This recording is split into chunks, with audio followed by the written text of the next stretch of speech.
અમરેલી જિલ્લાના રાજુલા શહેરમાં જન્માષ્ટમી પર્વને લઈ 41મી ભવ્ય શોભાયાત્રા નીકળી। શોભાયાત્રામાં માનવ મહેરામણ ઉમટી પડ્યું હતું। શોભાયાત્રા સ્વામિનારાયણ મંદિર ખાતેથી પ્રારંભ થઈ હતી। આ શોભાયાત્રામાં બેન્ડ વાજા, કથક નૃત્ય, ટ્રેક્ટર ફ્લોટનું આકર્ષણ સહિત વિવિધ કૃત્ય સાથે રથયાત્રા યોજાઈ હતી। શોભાયાત્રા દરમિયાન મટકી ફોડ કાર્યક્રમ યોજાયો, જેમાં 20 મટકીઓ ફોડવામાં આવી હતી। ભક્તોએ શ્રી કૃષ્ણ ભગવાનના દર્શન કરી આશીર્વાદ લીધા।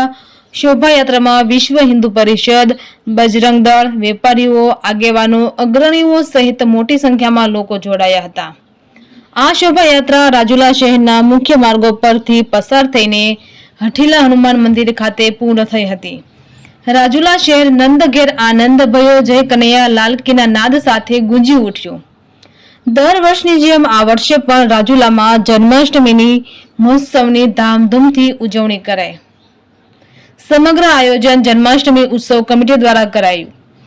રાજુલા પોલીસ દ્વારા ચુસ્તપણે બંદોબસ્ત ગોઠવવામાં આવ્યો। રિપોર્ટર મનીષ મહેતા, રાજુલા।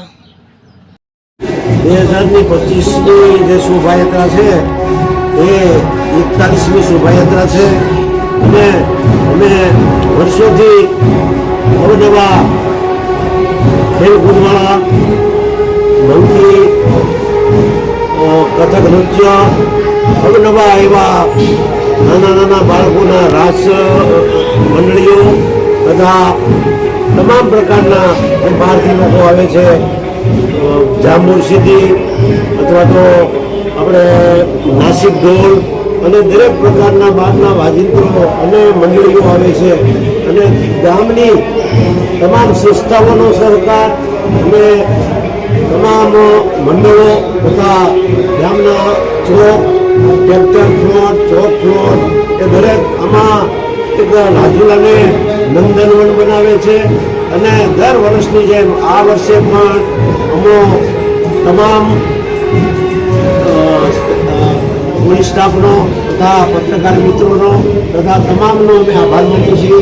ગામના ધાર્મિક ભાઈઓ બહેનો તમામ એક હિલોળે ચડ્યું રાજુલા એવું લાગે છે અને સતત આ 41મી રથયાત્રા તમામ લોકો અને રાજુલા સમાજ આખું હિલોળે ચડે એવું લાગે છે।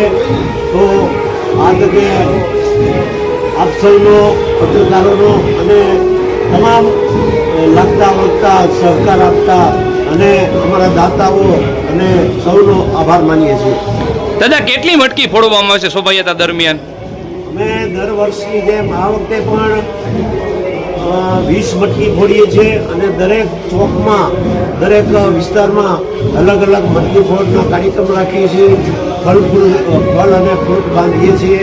મટકીમાં માખણ મિશ્રી હોય છે અને જે શાસ્ત્રોક્ત વિધિથી જ્યારે રથનું પ્રસ્થાન થાય ત્યાર પછી ત્યાંથી જ અમે BAPS મંદિરથી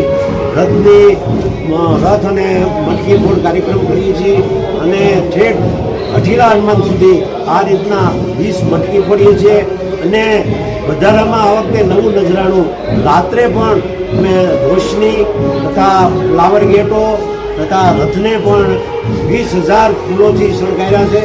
તો આ વખતે અમે ગામનો અને તમામ ધાર્મિક ભાઈઓ બહેનોનો આભાર માનીએ।